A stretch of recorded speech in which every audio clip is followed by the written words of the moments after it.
les panneaux que tu vois qui montent, que tu es en train de filmer là, c'est des panneaux en fait qui sont dimensionnés à la longueur maximum de ce qu'un camion peut porter en fait. Voilà. Donc c'est pratiquement la longueur du camion qui nous donne le calpinage des panneaux de façade. C'est assez intéressant de voir ça.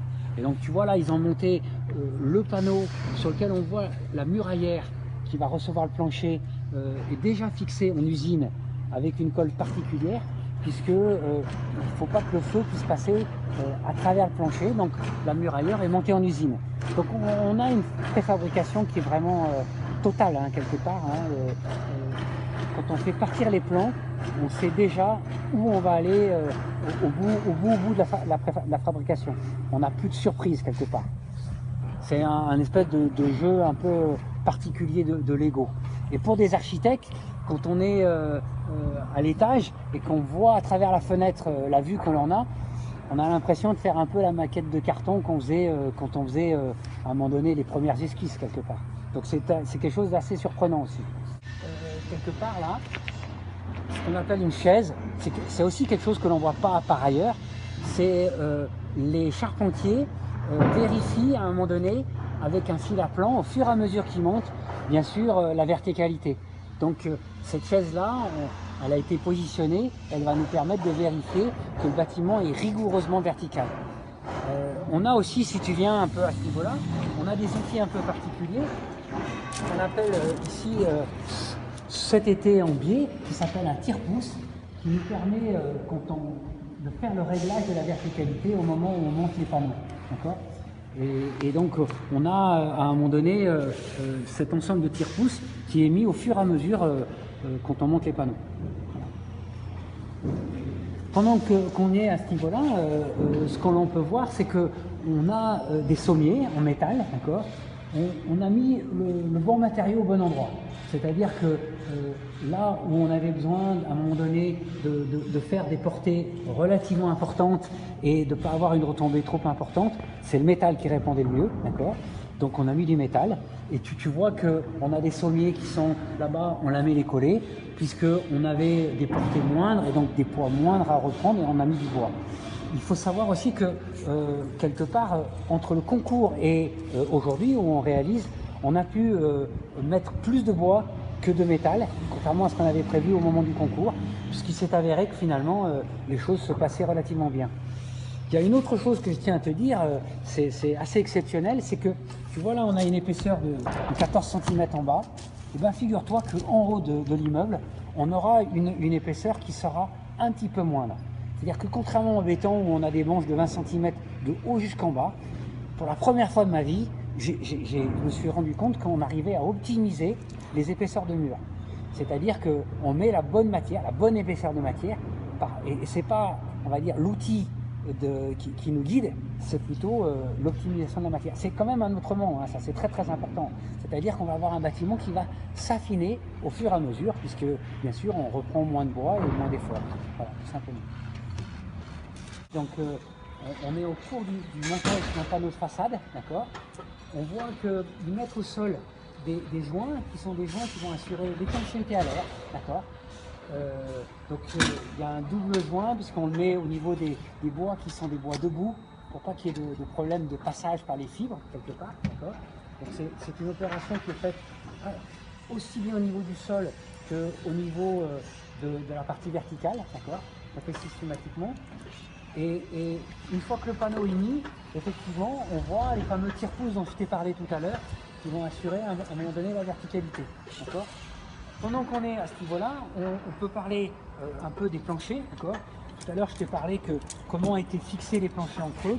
On voit, on a des planches qui viennent créer ce qu'on appelle une languette, qui fait que deux parties de plancher est fixée à ce niveau-là. Ils ne sont pas encore vissés là, hein, mais voilà, on a à un moment donné voilà, les deux parties de plancher sont vissées. Et puis pendant que tu y es, regarde, moi j'aime bien te montrer ça. Ici tu as une réservation, c'est propre, d'accord.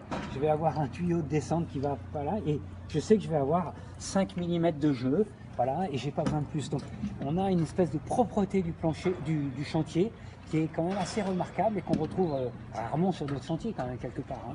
Voilà. Et ça va être pendant tout le long du chantier une certaine rigueur quelque part. Hein. On a, voilà, on se rend pas compte, mais les panneaux là, c'est des panneaux qui ont été découpés au millimètre. Donc d'avoir ça amène une certaine sérénité quelque part sur la fin du chantier. Voilà. Et encore une fois, c'est un peu un autre monde pour nous, quoi. Voilà.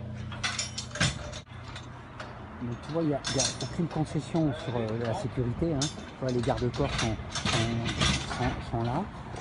À aucun moment donné, il y a possibilité de pouvoir basculer, etc. Donc les garde-corps, tant que le panneau n'est pas fixé, n'est pas enlevé. Et donc tu vois, ils vont à un moment donné le faire rentrer. Voilà. Je trouve qu'il y a ouais, c'est une chorégraphie là. Hein. Voilà. Et là, ils vont le faire tomber doucement.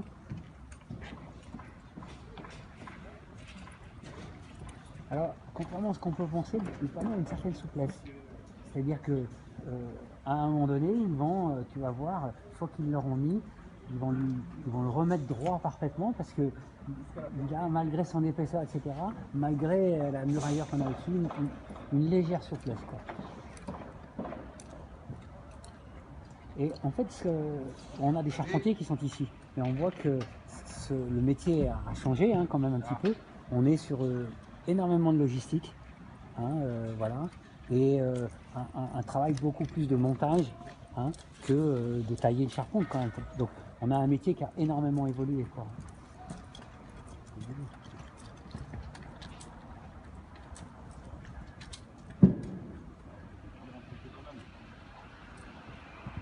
Donc là, le chef de chantier, il vérifie à 4 fois la rigueur, la façon d'emmener le panneau, etc. Et là, le panneau, là, on le voit, il n'est pas encore descendu. C'est-à-dire que si tu veux, le briquet, il a laissé 1 mm encore. Et tu vois, là, il y a des petits coups pour pouvoir, justement, comme je te disais qu'il était souple, être sûr que...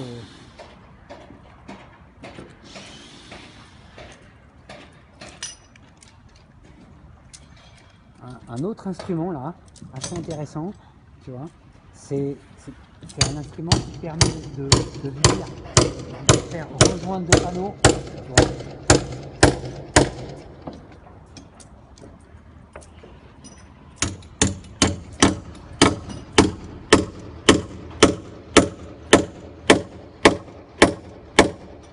Regarde, tu vas voir,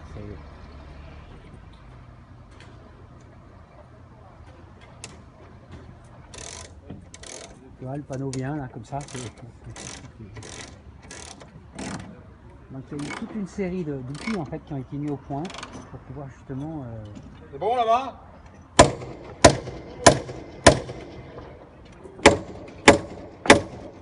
Alors, c'est bon, ici, tu vois.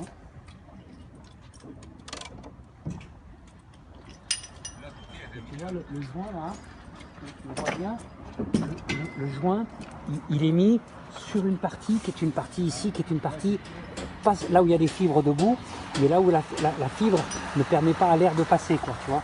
Donc on met un double joint par sécurité. Un plan type Ikea, un peu de montage, si tu veux, hein, voilà. Ils leur disent à un moment donné, tu vois, tu as chacune des petites pièces métalliques qui vont se mettre à l'extérieur, on les a vues. Tu as donc les fameux sommiers métalliques qui sont à ce niveau-là, d'accord. Tu as les sommiers en bois à ce niveau-là, tu as les poteaux bois qui sont à ce niveau-là, les poteaux métalliques, et puis bien sûr les façades avec les muraillères. Hein. Et je t'expliquais que les muraillères, on met des muraillères sur ce chantier-là, parce qu'on ne peut pas avoir à un moment donné le plancher qui soit pincé par les façades, parce qu'on risquerait d'avoir à un moment donné des tassements, on va dire, différentiels, qui seraient pas supportables sur la hauteur de tous les niveaux. Voilà, donc c'est un chantier un peu particulier par rapport à ça. Voilà, on voit aussi à ce niveau-là que les panneaux, alors tu les as pas vus monter à ce niveau-là, mais ces panneaux-là, ils sont en fait mis à plat. Sur ces panneaux-là, on met la fameuse isolation que je t'ai montré en tranche tout à l'heure, et après ils sont relevés, parce qu'on ne peut pas glisser l'isolation. Voilà. Donc il y a un petit temps de préfabrication, et on voit, alors viens voir, tu vas voir, comment ça se passe à ce niveau-là. C'est-à-dire que on a ici les camions d'Autriche arrivent, on pose les camions, alors ils sont déjà pré-sanglés, on voit les sangles, etc. D'accord. Ils ont déjà la muraillère, on la voit, qui est à ce niveau-là, d'accord. Et nous, on utilise donc cette plateforme-là pour pouvoir préparer. Alors, il y a une petite préparation, et notamment ces panneaux d'isolant dont je t'ai parlé. Voilà. Mais c'est pas entre guillemets plus compliqué que ça. Petite chose à ce niveau-là, on voit la trace du refond intérieur, d'accord. C'est quelque chose de relativement important parce que ce qui finalement dimensionne la structure de ce bâtiment-là, c'est le contreventement, d'accord. Et donc ce panneau-là, c'est un panneau qui va nous permettre de contreventer un petit peu à un moment donné la façade, quoi. Voilà. Mais sinon, je ne sais pas si tu le sens comme moi, mais le fait d'être sur du bois, le fait d'avoir du bois, moi, voilà, j'aimerais dire à tous les gens qui vont peut-être écouter ces petites vidéos, c'est qu'on a une sensation un peu différente quand même. On a une sensation, voilà, en termes de perception en tout cas, on a déjà sur le chantier une perception un petit peu différente. Il faut le dire, hein, et je pense que les gens qui habiteront ici, peut-être percevront aussi cette perception-là. Voilà. Alors, David, on parle beaucoup de technique, mais tous les deux on est architectes. Donc, ce que je veux te dire, c'est qu'il n'y a aucune concession qui est faite sur la qualité architecturale. C'est pas parce que je te parle de bois là, et de passifs, etc., qu'on a oublié une seule seconde que ce que l'on faisait ici, c'était pour les habitants. Alors, qu'est-ce qu'on a fait ici? C'est des logements. Tous les logements auront à un moment donné une double orientation. Ça veut dire qu'ils auront toujours ouest, sud, ou nord, est, etc. Il y aura toujours une double orientation. Tous les appartements auront, viens voir,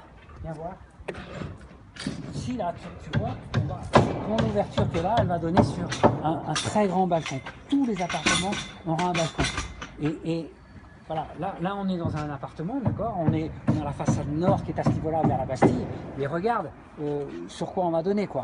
Cet appartement-là, il va donner sur le parc Flaubert à ce niveau-là, on aura le Vercors, on aura la Chartreuse à ce niveau-là. Et ça, c'est systématique, c'est-à-dire qu'il y a une très grande application sur la qualité d'usage de ce bâtiment-là. Ça n'aurait aucun sens de faire un bâtiment que technique. Voilà, on tient à le répéter, c'est d'abord un bâtiment dans lequel les gens doivent être heureux. C'est essentiel. Et à ce propos-là, je te fais si tu veux bien tourner, on va quand même parler du béton, d'accord. Effectivement, on a une cage d'escalier qui est à ce niveau-là, qui est en béton.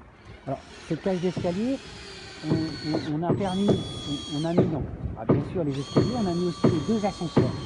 Pourquoi? Parce qu'on s'est dit finalement, la plupart des logements aujourd'hui, comment ils sont faits? Ils sont faits avec une cage d'ascenseur et un escalier, on va dire de secours, qui est à l'intérieur, que personne ne veut utiliser, et quelque part on est dans un espace de temps dont on oublie en fait quand on rentre dans l'ascenseur. Là, nous, qu'est-ce qu'on a dit? On a fait un peu comme les cages d'escalier lyonnaises. On a une rue verticale, donc quand on va monter l'escalier, on va pouvoir voir les trois massifs environnants, et on espère que peut-être ça va être 10, 15, allez, 20% des personnes vont peut-être utiliser les escaliers à la place de l'ascenseur. Donc physiquement, ça va changer quelque chose. Ils vont pouvoir se rencontrer. Et voilà, c'est un petit plus. Et de dire, la cage d'escalier, c'est aussi quelque chose qui crée du lien entre les gens qui vont habiter. C'est du bâtiment social, hein, dont je vous parle aujourd'hui. Et ben, c'est très important pour nous. Donc, on a dit, voilà, on avait besoin de répondre à des problématiques de feu. C'est pour ça qu'on nous demandait d'être en béton. Mais on s'est dit, ben, là aussi, on va créer du lien, on va faire en sorte que les gens puissent voir à un moment donné le paysage, et peut-être que les gens puissent se bouger un peu et faire un peu de sport en utilisant un escalier qu'ils n'auraient pas utilisé si on l'avait conservé à l'intérieur des bâtiments. Puis après, dernière chose, c'est techniquement et c'est surtout thermiquement, tous les escaliers sont à l'extérieur, on n'amène pas de